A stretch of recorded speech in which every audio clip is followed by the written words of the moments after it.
If you're not going to help with the housework, then get out. My husband and I were living with our eldest son and his wife, and we were contributing $3,000 to the household every month.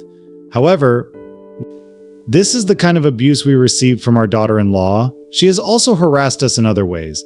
This made me and my husband mad. We want nothing to do with a woman like her anymore. We decided to get our revenge.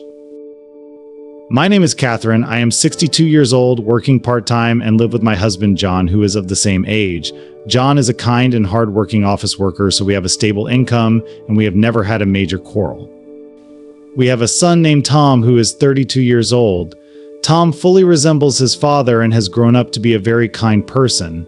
After graduating from university, he joined a private company and works diligently. 2 years ago, he married a woman named Emily, whom he met at the same company. But it turns out Emily was terrible. Emily seemed sincere and sweet when we first met her. Tom told us she is very diligent at work and has a good reputation with her superiors. Emily is 6 years younger than Tom, and although we were initially concerned about their age difference, we felt that Tom would be okay marrying her.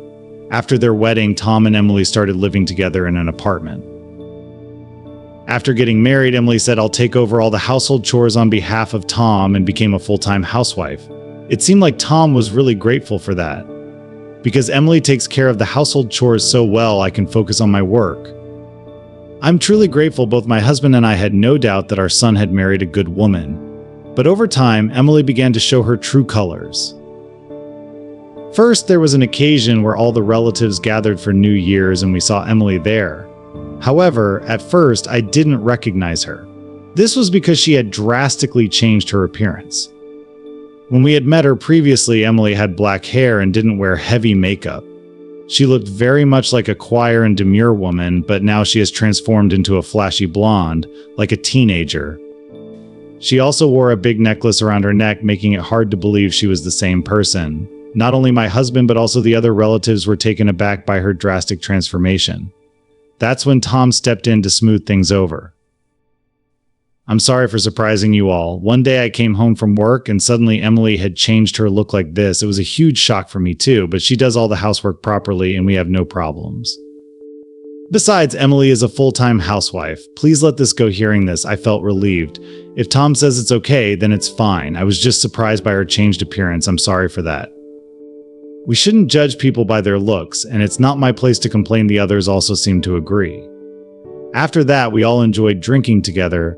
However, an incident occurred with Emily. She got heavily drunk and began hurling insults at the people around her. "Hey, you dare to defy me? In middle school I once took down 3 classmates at once." It seemed that she had a bad habit when drunk. Even towards me and my husband, she ranted, "Why aren't you guys dead yet?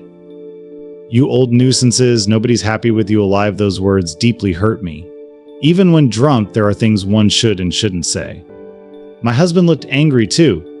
He was clearly surprised and said, "Hey, you've gone too far." Apologized, however, even to Tom, Emily retaliated, "You are the worm who dumps all the housework on me. Don't act so high and mighty, a security man like you. I could knock you down in an instant."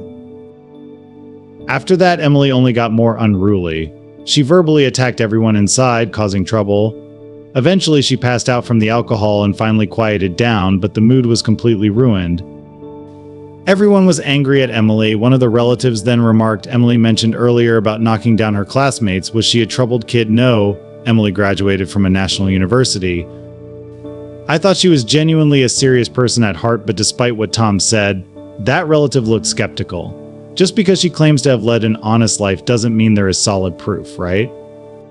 Maybe we should investigate her past and find out what kind of person she truly is. I agreed with this. Given the situation, Tom also seemed to take it seriously and promised to look into it. Emily had already lost her parents and didn't have much contact with her relatives, so a private detective was hired for investigation. The results showed that Emily had been quite a troublemaker in junior high and had been the leader of a delinquent group. Even the most notorious delinquents in the area were subservient to Emily. From the senior year of junior high, perhaps due to her future prospects, she appeared to become serious and graduated from a national university. However, it seems she still had a thing with the delinquent group. We even found out that while Tom was at work, she invited her delinquent friends over. Moreover, they were so loud that it started an argument with the neighbors. It turned out that Emily was just hiding her true nature and was quite a character. Tom was so shocked that he suggested they get a divorce. "I'm sorry, I promise I will behave from now on." "I need you, Tom, please. I beg you, don't divorce me," crying. She went back to her old attire, pulled out her smartphone, and deleted her friend's contacts in front of Tom. She also called and apologized to the relatives who had been harassed at the New Year gathering. I received a call as well, and she apologized multiple times. Tom reconsidered when he saw the extent of her efforts. As a result, they didn't divorce and continued their married life. After all, Tom is the one married to Emily. My husband and I decided to respect Tom's decision and not interfere too much. I met Emily during summer, and her attitude had changed drastically. I thought it might be all right after all, but then one day while I was working part-time, I lifted a heavy box. Suddenly, I felt a sharp pain in my back and couldn't move at all. Other staff hurriedly took me to the hospital, and I was told it was a serious case of a thrown-out back and was advised to rest for a while. When I informed Tom about this over the phone, he responded with this suggestion: "Why not take this opportunity to live with Emily and me?" Of course, it will be all four of us, including Dad. Both you and Dad are getting on in years, and I think incidents of injuries and illnesses might increase. It would be better if Emily and I were around in case something happens. He had a point. Once my back healed, my husband and I, along with our eldest son and his wife, discussed and formally decided to live together. My husband and I live in a big house, so there is no problem for the four of us to live together. Therefore, our eldest son and his wife moved in with us, and our shared life began. Initially, everything went very smoothly. Emily did half of the household chores, significantly reducing my burden. My husband and I contributed from our salaries, putting $3,000 into the household every month. I couldn't contribute much since I worked part-time, but I wanted to alleviate the financial burden on our eldest son and his wife, even if it was just a little. However, Emily gradually started to change her attitude. First, she would often say she wasn't feeling well and pushed household chores onto me. At first, I took her word for it and did most of the chores for her. But Emily seemed perfectly fine. She would even have seconds at meal times, and her complexion looked healthy. Moreover, she started going out for the whole day, claiming she was going out to play. "Emily, I don't want to say this, but are you truly feeling unwell? You seem pretty lively and you're out a lot taking a deep breath." I asked her that, only to be met with a fierce glare from Emily. "What are you saying? Am I a liar? Try mocking me and see what happens. I'll knock you out." I was taken aback by such crude language. She used at the same time I realized she wasn't sorry at all. She may not want to separate from Tom, but it was clear she was only pretending that she changed. Emily, perhaps thinking I was scared of her, snorted in amusement. "Scared, huh? I guess so. I've been playing the demure woman up until now, but I've reached my limit with that. From now on, I'll fully embrace my true self." You know what happens if you go against me, right? Emily probably threatened people like this during her school years. Maybe she's continued doing so into adulthood because it worked on her peers. It would be a lie if I said I wasn't scared of Emily, but I've lived for 62 years and I'm not the type to buckle under the threats of a former delinquent. I responded firmly, "If your harassment goes too far, it might become a crime, you know. I'm not your robot, and I won't just do as you say. If you do anything, I won't hesitate to report it to the police," I coldly warned her.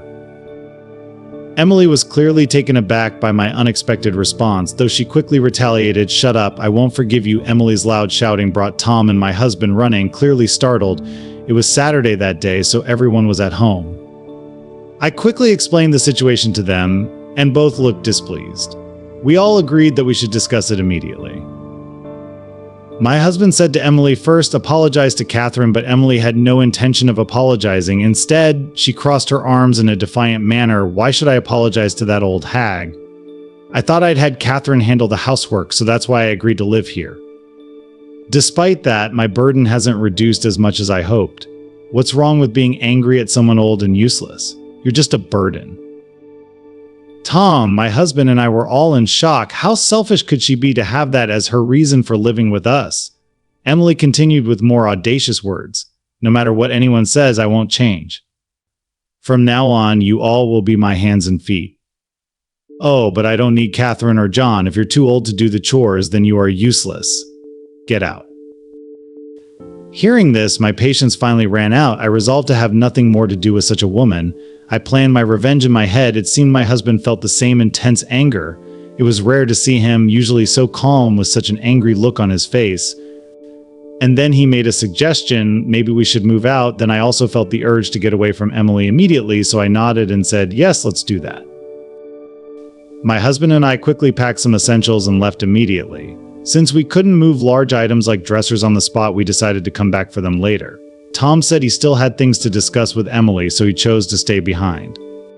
After leaving the house, my husband and I headed to a cheap hotel. We didn't own another property, and we didn't want to impose on friends, so we decided to stay there until we found a new place. The next day, Emily called me at 8 in the morning. I thought it would be best to ignore it, but she was so persistent, calling over and over, I regretted not blocking her number earlier. I grew curious about what she wanted and decided to pick up. Once, hello? Is this Catherine? I have a favor to ask you from the other end of the line. I heard Emily's voice, feigning innocence. I immediately sensed something was up, and to be blunt, it was off-putting. From being serious to acting like a delinquent, and now this cutesy act, I wondered just how many personalities this woman had. One thing was clear, regardless of her demeanor, Emily was not to be trusted. Deciding it was a waste of time, I said, I don't want to, and hung up immediately, blocking her number. I also blocked all her messaging apps, ensuring she couldn't reach me. Seeing this, my husband did the same. We both decided to permanently ignore any contact from Emily. In the afternoon, I received a call from Tom. Mom, I've divorced Emily. I left the house early this morning and just filed the divorce papers. Last night, when I told Emily I wanted a divorce, she challenged me to go ahead and do it. So I didn't hesitate and left her. Hearing this, I believe my son made a wise decision. He could never be happy with a woman like her. In return, I informed him about Emily's call and her strange attempt at acting cutesy. When she was in her delinquent phase, whenever she had a fight with her boyfriend, she'd act all cutesy to make up with him. It's ridiculous that she thinks such a childish tactic would still work as an adult. She is really foolish. I completely agreed. While Emily might have a proper educational background, she is immature and arrogant. Cutting ties with her was the right choice. Actually, there's more. Emily was cheating on me, what? Really, this genuinely surprised me, as aggressive as she was, cheating too. I always suspected her of faking her health issues. She looked perfectly healthy and was often going out, so I hired a detective, and sure enough, she was cheating on me with some guy. I even have the photos as evidence. When Tom sent me the pictures, there was Emily kissing a young blonde man on the street. He looked quite flashy. I've told Emily that I'll be demanding compensation for her infidelity, and I'm serious about it. I'll also be seeking damages from the man she cheated with. Even when I told her this, she seemed so smug and unaffected. Then why do you think she called me? Who knows? Probably since I left, she wanted to know where I went. She never believed I would actually leave. She thought she could bully me into staying by her side. But now that I'm really gone, she's probably getting desperate, I sighed. Whatever the reason, I wouldn't aid such a person. I hope she'd experience loneliness to its fullest. Eventually, my husband Tom and I decided on a new residence. We chose an apartment for the three of us. We considered moving back to our old house after evicting Emily, but it would be too large for Tom to live alone once we passed away. And there's a chance it would become vacant. With vacant houses being problematic, we thought it best to sell it. I don't necessarily want to live in a house. It's okay to sell it. Emily would lose her home, but that's not our concern. We still had most of our belongings at the old house, so with the help of a relative, we planned to retrieve them. Upon entering, we found Emily with an unnerving grin. I realized I can't handle being alone. Can't we all live together again? Also, I want to save money, and I don't want to pay Tom any compensation. Seeing Emily unapologetic and brazenly asking for favors, I exploded with anger. When you ask for a favor, be sincere about it. Drop that flippant attitude. Regardless of how you ask, I won't grant you a request. Following my outburst, my husband coldly stated, "We are selling this house, so leave as soon as possible, and make sure to properly compensate Tom. I can never love you again. Stop trying to reconcile." Tom was furious too. Suddenly, Emily dropped her act. I thought marrying Tom with his stable income would allow me to be a housewife and have an easy life, but now, I genuinely love Tom. Of course, I believe I need Catherine and John too. No matter what she said, the anger for my husband Tom and me wouldn't subside. In fact, it only intensified. Seeing this, our silent relative, unable to bear the scene any longer, interjected, "Emily, you're the worst. If you have so much to say, how about we go one-on-one? You seem to brag about your strength, but just so you know, I've completed national judo championships." The relative quickly approached Emily, giving her an intimidating glare, an intense aura emanating from his entire being. This relative, a man in his 30s, is known for his incredible strength. It's true he competed in the national judo championships. He was invited just in case Emily caused any trouble. Even Emily, sensing the danger, became fearful and stammered, "No, I don't want to fight once the move is complete. Never bother Catherine and her family again. You should also leave quickly. But first, apologize properly." Hearing the relative's stern voice, Emily suddenly became very cooperative. "Yes, I understand. I'll leave right away. I'll give you all my large belongings." "I'm truly sorry." She even prostrated herself, quickly gathered her things, and left with great haste. Seeing this, the relative smirked. Emily probably can only act tough around those she perceives as weaker than her. She grovels to those she sees as stronger. She is spineless, my husband Tom, and I chuckled, recalling Emily's hasty departure. With the nuisance gone, our moving preparations proceeded smoothly, and we soon settled into our new home. Later on, Emily rented an apartment and started living alone. As promised, Tom filed for damages. Perhaps because they went through lawyers, both Emily and her affair partner quickly complied and paid up. They probably agreed promptly because they were dealing with someone who appeared to have the powerful backing of an attorney. As the relative had said, it seems like Emily can't stand up to those stronger than her.